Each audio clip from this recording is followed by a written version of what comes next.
Hello friends, welcome back to my YouTube channel NSK medical microbiology classes. आज का topic है enzyme linked immunosorbent से।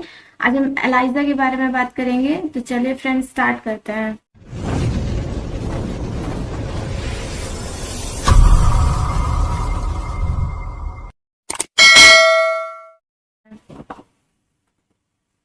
तो सबसे पहले बात कर लेते हैं डेफिनेशन की कि क्या होता है एलाइजा। एलाइजा का यूज हम लोग क्यों करते हैं, इसका क्या फुल फॉर्म होता है और ये किस टाइप की टेक्निक है। तो एलाइजा का यूज हम लोग माइक्रो ऑर्गेनिज्म या कोई भी फॉरेन पार्टिकल्स या फिर एंटीजन हो गया या एंटीबॉडीज हो गया, उसको डिटेक्ट करने के लिए करते हैं। तो एंटीजन क्या होता है? यहाँ पे एंटीजन कोई भी फॉरेन पार्टिकल्स हो सकता है, जैसे कि कोई भी वायरस हो गया, या जैसे अभी कोविड-19 वायरस आया था तो वो वायरस हो गया, HIV वायरस हो गया, CV, HBsAg, ये सब वायरसेस होते हैं। एंटीजन माइक्रो ऑर्गेनिजम्स होते हैं, फॉरेन पार्टिकल्स जो हमारी बॉडी में जाके इन्फेक्शन कॉज करा देते हैं। तो इनको डिटेक्ट करने के लिए हम लोग एलाइजा टेक्निक परफॉर्म करते हैं। इसके अलावा एंटीजन के साथ साथ हम लोग एंटीबॉडीज भी डिटेक्ट करते हैं। तो एंटीबॉडीज क्या होती है? वो एंटीबॉडीज तो एक तरह का प्रोटीन होता है, ठीक है। ये जो हमारी बॉडी होती है, बॉडी का जो इम्यून सिस्टम होता है, वो प्रोड्यूस करती है। जब भी जिस एंटीजन को हम डिटेक्ट करने जा रहे हैं, जो भी हार्मफुल सब्सटेंस है, उसके अगेंस्ट बनती है हमारी बॉडी में।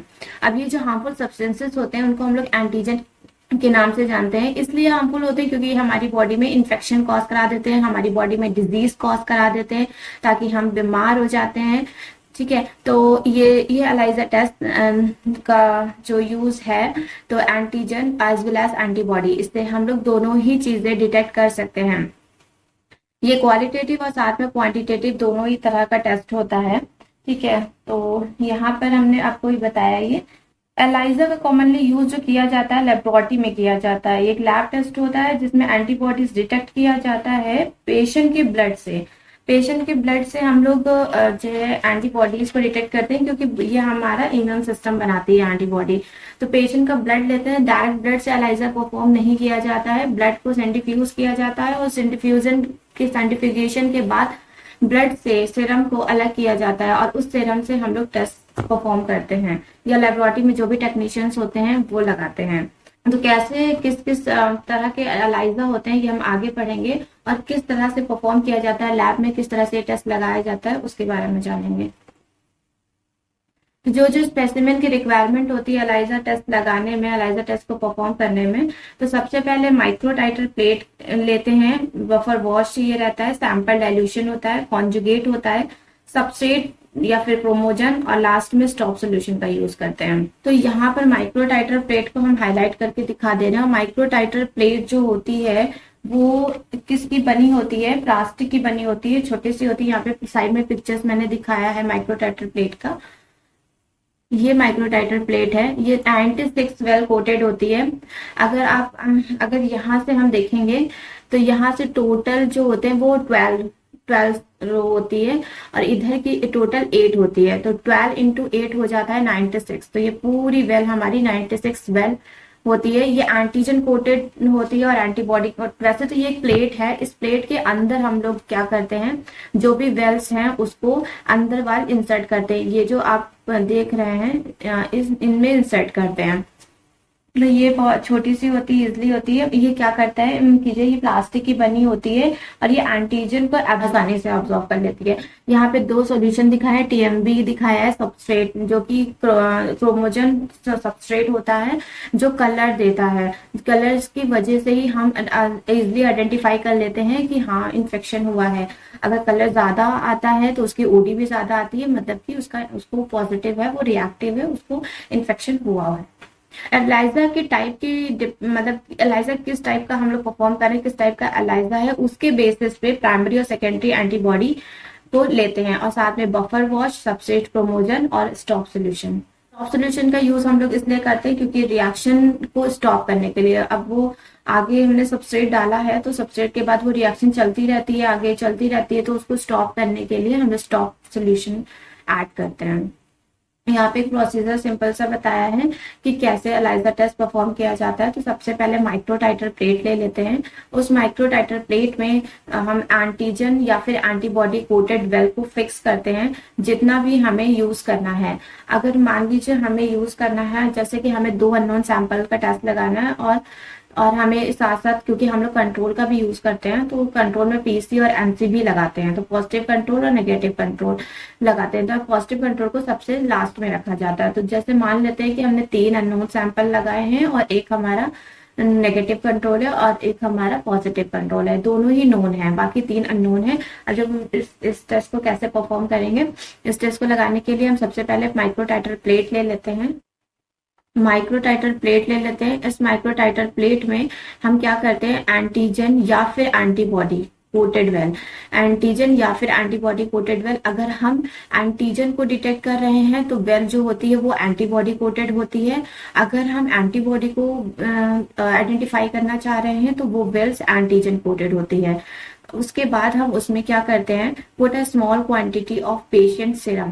पेशेंट सीरम में क्या प्रेजेंट होते हैं, एंटीबॉडीज। एंटीबॉडीज जो कि प्रोटीन होता है वो प्रेजेंट होता है, या फिर एंटीजन जो भी हम डिटेक्ट कर रहे हैं। अगर हम पेशेंट्स के सीरम से एंटीजन डिटेक्ट करें तो हम वेल भी एंटीबॉडी कोटेड लेंगे, तो वो इजिली जाके एंटीजन से इंटरेक्ट करके एंटीजन एंटीबॉडी कॉम्प्लेक्स बना के हमको कलर्स दे देगा।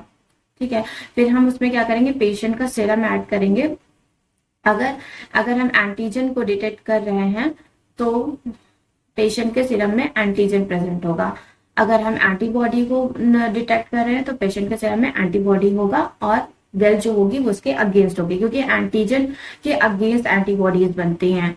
ठीक है, तो उसके बाद फिर हम उसमें क्या करेंगे, एंटीबॉडीज को ऐड करेंगे, जो एंटीबॉडी होगी, प्राइमरी एंटीबॉडी। हमेशा डायरेक्ट एलाइजा में सिर्फ प्राइमरी एंटीबॉडी का यूज किया जाता है, इसमें सेकेंडरी एंटीबॉडी का यूज नहीं करते हैं। तो प्राइमरी एंटीबॉडी जो होगी वो एंजाइम लिंक्ड होगी और एंजाइम लिंक्ड होगी। अब इसके बाद हम क्या करेंगे, इतना करने के बाद हम उसको टेम्परेचर देंगे, इंक्यूबेशन करेंगे 37 डिग्री सेल्सियस का, और सब में टाइम का वेरिएशन रहता है और सब में इंक्यूबेशन का वेरिएशन रहता है, जिस किट के हिसाब से होता है। तो उसके बाद हम वॉशिंग करते हैं। वॉशिंग हम लोग क्यों करते हैं, यहाँ पे बात आती है कि वॉशिंग क्यों करते हैं। तो वॉशिंग इसलिए करते हैं कि जो भी अनवांटेड एंटीबॉडीज होती हैं, जो भी अनवांटेड एंटीबॉडीज होती है जो हमें नहीं चाहिए हैं, तो वो वॉश आउट हो जाए और जो एंटीबॉडी है, जितनी एंटीबॉडी है वो जाके एंटीजन से बाइंड कर जाए। उसके बाद हम उसमें सबस्ट्रेट ऐड करते हैं। सबस्ट्रेट जो होता है वो वॉशिंग करने के बाद सबस्ट्रेट ऐड कर देते हैं, क्योंकि एंजाइम के लिए एक स्पेसिफिक क्या होना चाहिए, सबस्ट्रेट होना चाहिए। तो सबस्ट्रेट ऐड करते हैं ताकि एंजाइम जो है वो सबस्ट्रेट से जाके बाइंड करें। फिर लास्ट में हम लोग स्टॉप सोल्यूशन डाल के उस रिएक्शन को स्टॉप करके जो हमारा कलर आता है उसकी हम ओडी ले लेते हैं। यहाँ पर हम कुछ चीजें मिसिंग कर रहे हैं, जैसे कि इस स्टेप में क्या होता है कि जब एंटीबॉडी हम ऐड कर रहे होते हैं, ठीक है, बॉडी ऐड कर दी हमने, ठीक है, अब उससे पहले हमने पेशेंट का सीरम ऐड किया हुआ था। तो इस सीरम में एंटीजन है और एंटीबॉडी है, इन दोनों एंटीजन और एंटीबॉडीज के बीच में ब्लॉकिंग की जाती है। ब्लॉकिंग इसलिए की जाती है कि स्पेसिफिक एंटीबॉडी है तो स्पेसिफिक टाइप के एंटीजन के साथ जिस एंटीजन को हम डिटेक्ट करना चाह रहे हैं उसे जाके बाइंड होना चाहिए ना। तो अगर उससे नहीं बाइंड हो रही है, वो किसी और से कहीं बाइंड ना हो जाए और गलत रिएक्शन ना आ जाए, गलत डायग्नोसिस ना बन जाए, तो इसके लिए क्या करते हैं हम लोग, मिल्क या फिर BSA मतलब ब्लॉकिंग करवा देते हैं। वहां पे मिल्क को ऐड करते हैं या BSA ऐड कर देते हैं ताकि ब्लॉकिंग हो जाती है। तो वो एंटीजन, स्पेसिफिक टाइप का जो एंटीजन है वो अपनी ही स्पेसिफिक एंटीबॉडी से जाके बाइंड कर सके। और यहाँ पे एक चीज और है कि सबस्ट्रेट के बारे में अगर हम बात करें तो जो सबस्ट्रेट होता है, सबस्ट्रेट एंजाइम जैसे HRP एंजाइम यूज हो रहा है, हॉर्स रेडिश पेरोक्सीडेज एंजाइम, तो उसके लिए जो सबस्ट्रेट काम करेगा वो ABTS, जो कि जाके ग्रीन रिएक्शन करता है, ग्रीन रिएक्शन देता है। ठीक है, तो यहाँ पर ये चीजें लिखने में मिसिंग थी, तो मैंने आपको ऐसी बुक बता दिया। अब यहाँ पे बात कर लेते हैं कौन कौन से टाइप के एलाइजा होते हैं।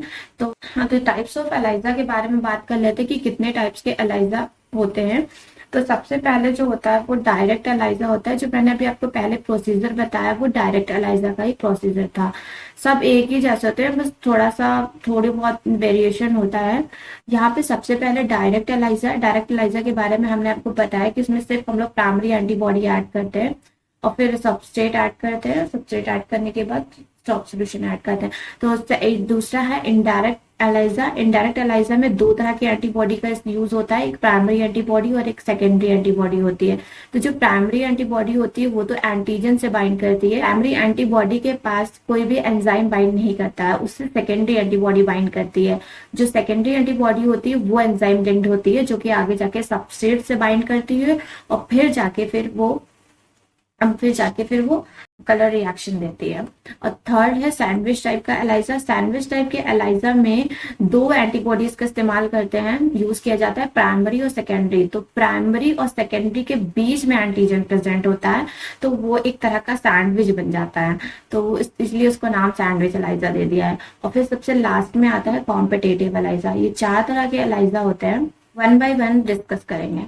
तो पहले बात कर लेते हैं डायरेक्ट एलाइजा की। डायरेक्ट एलाइजा का प्रोसीजर क्या होता है? डायरेक्ट एलाइजा के प्रोसीजर में एंटीजन इमोबिलाइज्ड होता है। एंटीजन इमोबिलाइज्ड होता है मतलब वो उसका मोबाइल मूवमेंट जो होगा वो नहीं होगा। On to the wells of a 96 well polystyrene plate. 96 well coated मतलब कि जो हमने माइक्रोटाइटर प्लेट के बारे में बात किया था, वो प्लेट वो किस तरह से अब्जॉर्प्शन करेगी? पैसिव अब्जॉर्प्शन करेगा। And enzyme linked primary antibody, इसमें सिर्फ एक एंटीबॉडी यूज करते हैं जो कि है प्राइमरी एंटीबॉडी, और वो प्राइमरी एंटीबॉडी ही एंजाइम से लिंक्ड होती है, जिस एंजाइम का नाम यहाँ पे लिखा हुआ है HRP यानी हॉश रेडिस पेरोक्सिडेज। इससे प्राइमरी एंटीबॉडी लिंक्ड होती है। रिस्पेक्टिव एंजाइम सबस्ट्रेट, उसके बाद अब उस एंजाइम का सबस्ट्रेट भी होना चाहिए। तो जब सबस्ट्रेट ऐड करते हैं तो सबस्ट्रेट में TMB लेते हैं। TMB का फुल फॉर्म क्या होता है? यहाँ पे TMB का फुल फॉर्म होता है टेट्रामिथाइल बेंजीडीन। टेट्रामिथाइल बेंजीडीन नाम होता है इसका यहाँ पे, ठीक है। तो वो सबस्ट्रेट हम लोग यूज करते हैं HRP एंजाइम के लिए। Is added which upon reaction with the enzyme produces a visible colour matrix. जैसे ही सबस्ट्रेट को ऐड किया जाता है क्या होता है कि कलर प्रोड्यूस होता है, और उस कलर्स को हम लोग कलरीमेट्रिक यानी जो भी इंस्ट्रूमेंट है यहाँ पे स्पेक्ट्रोफोटोमीटर या फिर एब्जॉर्बर रीडर या फिर एलाइजा रीडर भी बोल सकते हैं हम इसको, इससे हम कलर्स को क्या करते हैं? मेजर करते हैं, उसकी OD निकालते हैं। उस OD से हम लोग बताते हैं कि कितना इन्फेक्शन है या नहीं है। अगर कलर प्रोड्यूस नहीं हो रहा है तो इन्फेक्शन नहीं है, अगर कलर्स आ रहा है तो मतलब इन्फेक्शन है। अब वो किस हद में कितना ज्यादा इन्फेक्शन है वो डिटरमाइन करता है एब्जॉर्बर रीडर या फिर स्पेक्ट्रोफोटोमीटर जो रीडिंग आती है।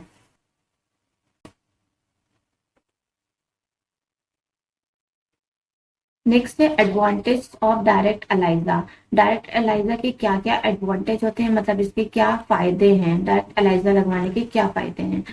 तो डायरेक्ट एलाइजा के क्या फायदे हैं? लेस रिएजेंट, कम रिएजेंट लगता है इसमें, कुछ ही स्टेप्स में ये कंप्लीट हो जाता है। मतलब अब इसमें सेकेंडरी एंटीबॉडी तो यूज हो नहीं रही है, तो ये कुछ ही स्टेप में कंप्लीट हो जाता है, ठीक है। And quick while minimising produce error, कम से कम एरर आते हैं इसमें, ज्यादा एरर नहीं आता है। क्रॉस एक्टिविटी के कोई चांसेस नहीं रहते हैं क्योंकि प्राइमरी एंटीबॉडी नहीं होती है, सेकेंडरी एंटीबॉडी नहीं होती है, सेकेंडरी एंटीबॉडी का यूज नहीं करते हैं, सिर्फ एक एंटीबॉडी होती है, तो इसमें क्रॉस रिएक्शन के भी कोई चांसेस नहीं होते हैं। नेक्स्ट इसके डिसएडवांटेज क्या है डायरेक्ट एलाइजा के? Disadvantage of direct ELISA, disadvantage है डायरेक्ट एलाइजा के एंटीजन इमोबिलाइजेशन। इसमें भी एंटीजन का क्या है? इमोबिलाइजेशन है।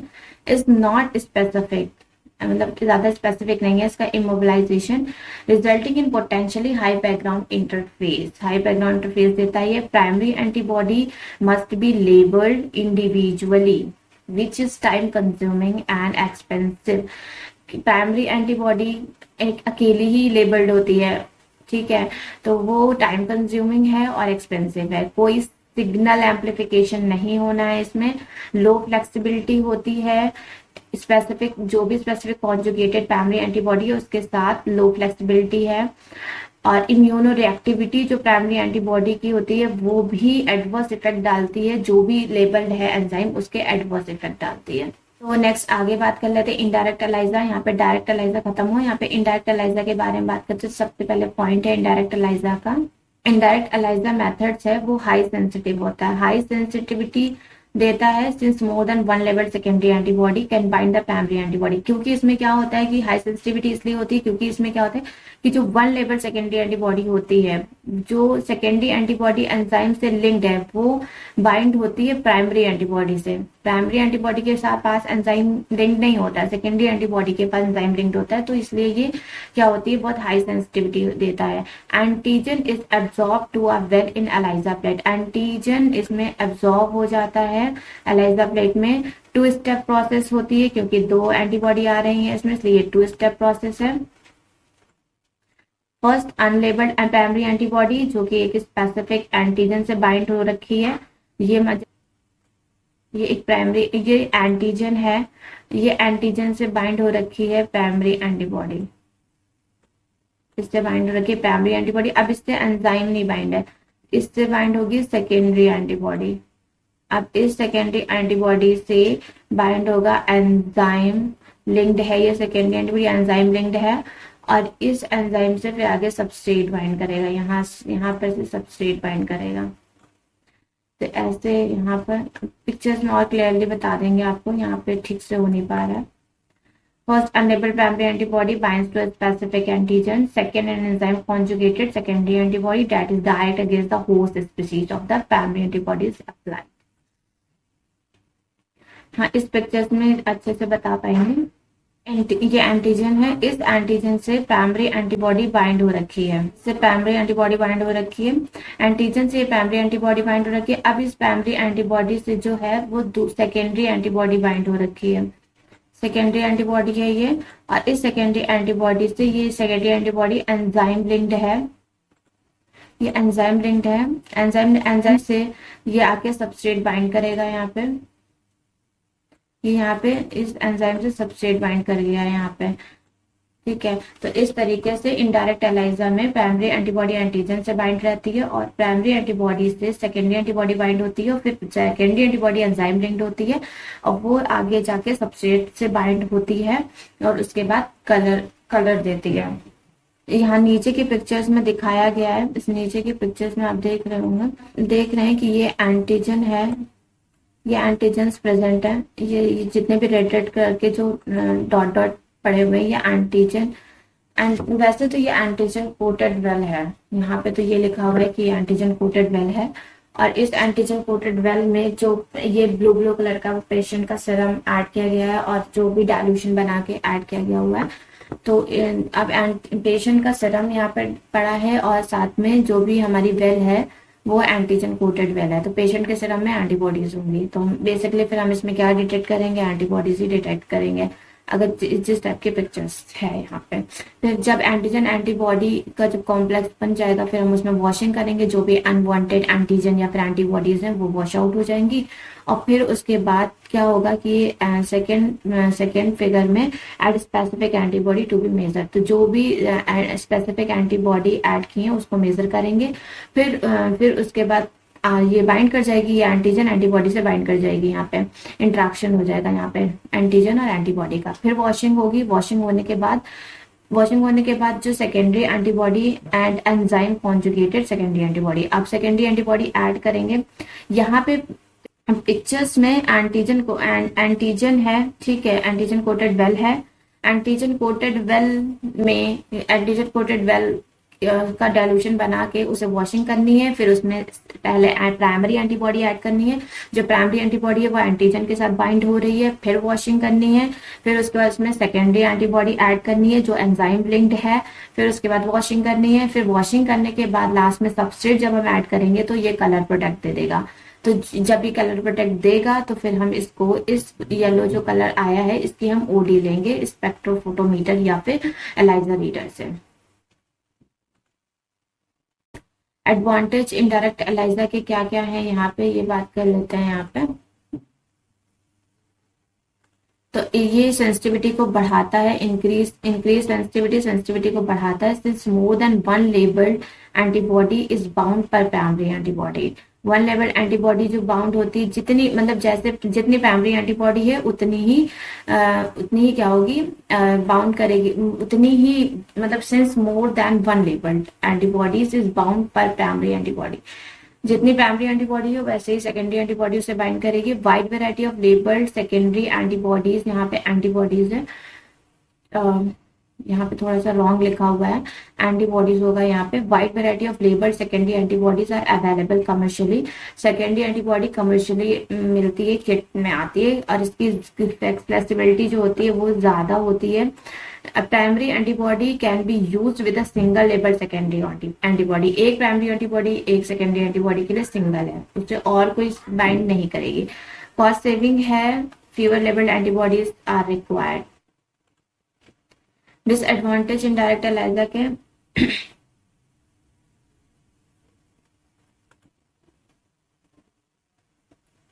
Disadvantage of indirect ELISA, possibility of background noise, secondary antibody may be cross reactive। secondary antibody cross reactive होती है, यहाँ पे ये क्रॉस रिएक्शन करेगी। लॉन्गर प्रोसीजर है डायरेक्ट एलाइजा के कंपेयरिंग में, बहुत लॉन्ग प्रोसेस होता है इसका। एडिशनली इंक्यूबेशन, और जाहिर सी बात है फिर इंक्यूबेशन भी ऐड हो जाता है, इंक्यूबेशन स्टेप ऐड हो जाता है, क्योंकि सेकेंडरी एंटीबॉडी जरूरत रहती है, तो इसके लिए इंक्यूबेशन टाइम भी ज्यादा हो जाता है। इंक्यूबेशन टाइम 37 डिग्री सेल्सियस रखा जाता है। टाइम का वेरिएशन रहता है, इंक्यूबेशन का वेरिएशन रहता है। इंक्यूबेशन 37 डिग्री सेल्सियस टेम्परेचर यही रहता है। किसी किसी में किट में 22 to 28 डिग्री सेल्सियस होता है, और टाइम का भी वेरिएशन होता रहता है, कोई आधे घंटे कोई 1 घंटे का इंक्यूबेशन रहता है, तो वो किट के बेसिस पे होता है। सैंडविच एलाइजा, सैंडविच एलाइजा के बारे में बात करते हैं यहाँ पे। Sandwich ELISA measure antigen between 2 layers of antibodies. Measure क्या कर रहे हैं, एंटीजन को मेजर कर रहे हैं।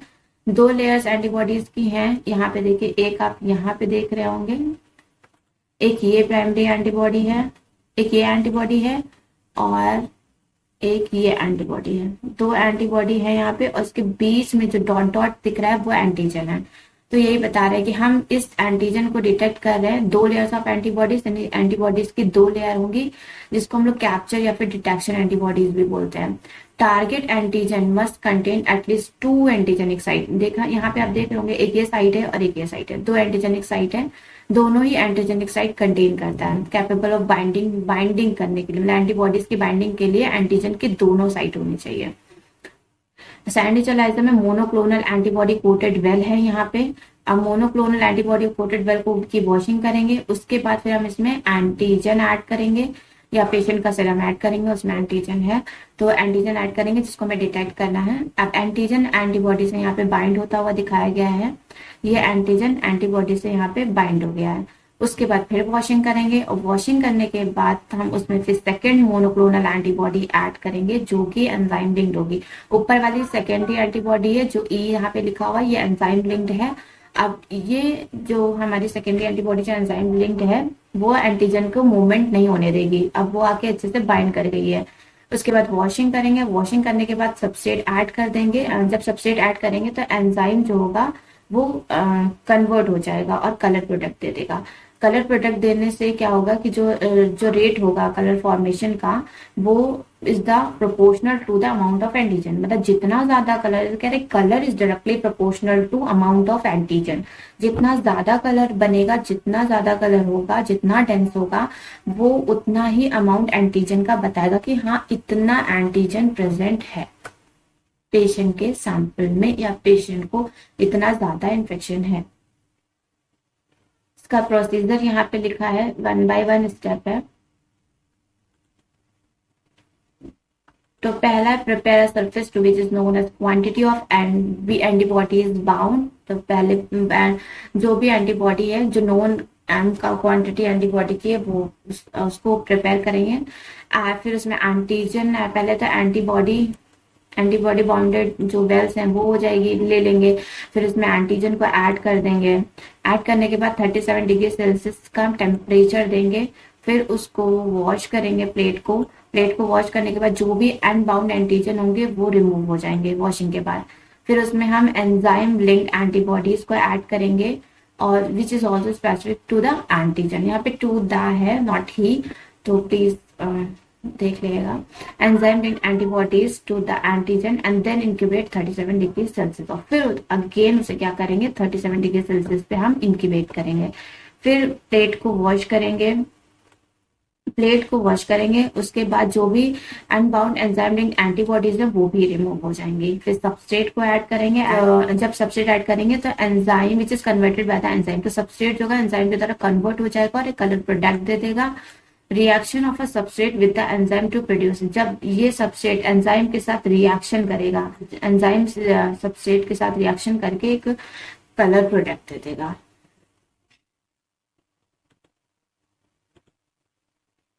नेक्स्ट लास्ट है कॉम्पिटेटिव एलाइजा।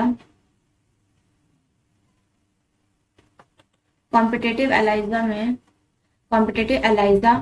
की मदद से हम लोग हेल्प से एंटीजन को डिटेक्ट करते हैं। एंटीजन का कितना कॉन्सेंट्रेशन है सैंपल में, कितना ज्यादा एंटीजन है। एंटीजन के बारे में हम आपको बता चुके हैं, एक बार हम फिर से बता दे रहे हैं। एंटीजन कोई भी माइक्रो ऑर्गेनिज्म, फॉरेन पार्टिकल्स जो बाहर से आकर हमारी बॉडी में इंफेक्शन कॉज कराता है। बहुत टाइप्स के डिजीजेस होते हैं, जैसे कि HIV हो गया, CV हो गया, CV यानी लीवर में जो इन्फेक्शन कराता है, HBsAg ये भी लीवर में ही इन्फेक्शन कराता है। तो इस टाइप के COVID-19 जो भी पैंडेमिक हुआ था वो, तो ये सब, इन सब को डिटेक्ट करने के लिए हम लोग एलाइजा टेस्ट करते हैं। एंटीजन मतलब वो ऑर्गेनिज्म जो हमारी बॉडी में आकर हमारे अंदर डिजीज कॉज करे, हमें इन्फेक्शन करा दे, ठीक है। तो उसका कॉन्सेंट्रेशन इस कॉम्पिटेटिव एलाइजा से रहता है। एंटीजन के बारे में मैंने बताया। अब एंटीबॉडीज के बारे में अगर हम बात करें तो एंटीबॉडीज हमारी बॉडी में जो इम्यून सेल्स होती हैं वो एंटीबॉडीज बनाती हैं उस स्पेसिफिक एंटीजन के अगेंस्ट, ठीक है। एंटीबॉडीज यानी कि जो हमारी बॉडी के इम्यून सेल्स बनाती हैं एंटीजन के अगेंस्ट, एक तरह का प्रोटीन होते हैं एंटीबॉडीज। यहाँ पे अब नेक्स्ट पॉइंट है micro titre well are coated with the antigen. And micro titre well जो होंगी वो एंटीजन कोटेड होंगी। यहाँ पे micro titre well antigen coated होगी। एंटीजन का कॉन्सेंट्रेशन डिटेक्ट करने के लिए हम लोग कॉम्पिटेटिव एलाइजा कर रहे हैं और इसमें जो माइक्रोटाइटर वेल्स हैं वो एंटीजन कोटेड हैं। Antibodies are incubated in a solution having the antigen. जब एंटीजन और एंटीबॉडीज दोनों का सॉल्यूशन होगा फिर उसको हम इंक्यूबेट करते हैं। Solution of the antigen antibody complex, जो एंटीजन एंटीबॉडी कॉम्प्लेक्स का सॉल्यूशन बना है फिर वो माइक्रोटाइटर वेल्स में है। Wells is then wash, well को वॉश करेंगे और जो भी अनबाउंड एंटीबॉडीज होंगी वो निकल जाएंगी। ये बार बार हर स्टेप में होगा। वॉशिंग का एक ही रूल है कि अनवांटेड एंटीबॉडीज, अनवांटेड एंटीजन को रिमूव करना। More the concentration antigen the sample lesser the free antibodies available. अगर बहुत ज्यादा एंटीजन का कॉन्सेंट्रेशन सैंपल में है और तो एंटीबॉडीज जो होंगी कम एंटीबॉडीज इंटरेक्ट करेंगी एंटीजन के साथ और बाकी का जो एंटीजन होगा वो वॉश आउट हो जाएगा। Enzyme linked secondary antibodies added to detect the number of primary antibodies present in the well. जो एंजाइम लिंक्ड सेकेंडरी एंटीबॉडी जब उसको ऐड करते हैं तो वो डिटेक्ट करती है कि प्राइमरी एंटीबॉडीज कितनी ज्यादा प्रेजेंट है वेल में। Concentration is then determined by the spectrophotometry, पहले भी बता चुके हैं। यहाँ पे पिक्चर्स दिए हैं, पिक्चर्स में कॉम्पिटेटिव एलाइजा के बारे में बताया गया है। तो यहाँ पे ये जो है ये pre incubate antibody with antigen to be measured. ये प्री इंक्यूबेट है, एंटीबॉडी है, ये वाई शेप में एंटीबॉडी एंटीजन है, इसको मेजर करना है। इसमें ऐड करेंगे एंटीजन एंटीबॉडी मिक्सचर ऐड कर देंगे एंटीजन कोटेड वेल में, फिर वॉशिंग करेंगे, फिर सेकेंडरी एंटीबॉडी ऐड करेंगे, फिर वॉश करेंगे, फिर इसमें भाई सबसेट डाल के ओडी ले लेंगे। एलाइजा का एप्लीकेशन क्या है? एलाइजा के एप्लीकेशंस, तो प्रेजेंस ऑफ एंटीबॉडीज और antigen sample can be determine. Antibodies और एंटीजन दोनों ही डिटेक्ट करते हैं इस एलाइजा टेक्निक से। It is use in the food, ज्यादातर इसका यूज फूड इंडस्ट्री में होता है। जो फूड एलर्जेंस होते हैं, फूड एलर्जेंस जो जिनको फूड एलर्जी होती है, उसमें एलर्जेंस प्रेजेंट होते हैं, फूड पॉइजनिंग हो गई, ठीक है, तो उस एलर्जेंस को भी डिटेक्ट करने के लिए एलाइजा का यूज किया जाता है। To determine the concentration of serum antibody in a virus test, virus test में अब एंटीबॉडी का कॉन्सेंट्रेशन अगर हमें डिटरमाइन करना है, देखना है कि कितनी ज्यादा एंटीबॉडीज है, तो उसे भी हम एलाइजा से पता लगा सकते हैं। During the disease outbreak to evaluate the spread of the disease, example जैसे ड्यूरिंग रिसेंट कोविड-19 आउटब्रेक हुआ था, अब उस कोविड-19 में हमें पता लगाना है कि सभी ऑलमोस्ट लोगों को कोविड-19 का इन्फेक्शन हुआ था, तो एंटीजन गया था बॉडी के अंदर। तो अब एंटीजन गया है तो बॉडी हमारी इम्यून सेल्स क्या करेगी, उसके अगेंस्ट एंटीबॉडीज बनाएगी। जब उसके अगेंस्ट एंटीबॉडीज बनाएगी फाइट करने के लिए, तो उस एंटीबॉडीज का कॉन्सेंट्रेशन चेक करने के लिए हम लोग एलाइजा टेक्निक का यूज करते हैं। कौन कौन सी डिजीज को हम डायग्नोज कर सकते हैं एलाइजा का यूज करके, तो इबोला है, पर्नीशियस एनीमिया है, एड्स है, रोटा वायरस है, लाइम डिजीज है, सिफिलिस का इन्फेक्शन है, toxoplasmosis, Zika virus, herpes simplex virus, इस तरह की बहुत सारी डिजीजेस है जिसे हम एलाइजा टेक्निक से डिटेक्ट कर सकते हैं। तो फ्रेंड्स, यहाँ पर हमारी वीडियो खत्म होती है। अगर आपको हमारी वीडियो पसंद आई हो तो प्लीज इसे लाइक करें, शेयर करें, सब्सक्राइब करें एंड बेल आइकन को दबाना मत भूलें, ताकि आपको हमारी आने वाली वीडियो की अपडेट मिलती रहे। Thank you so much.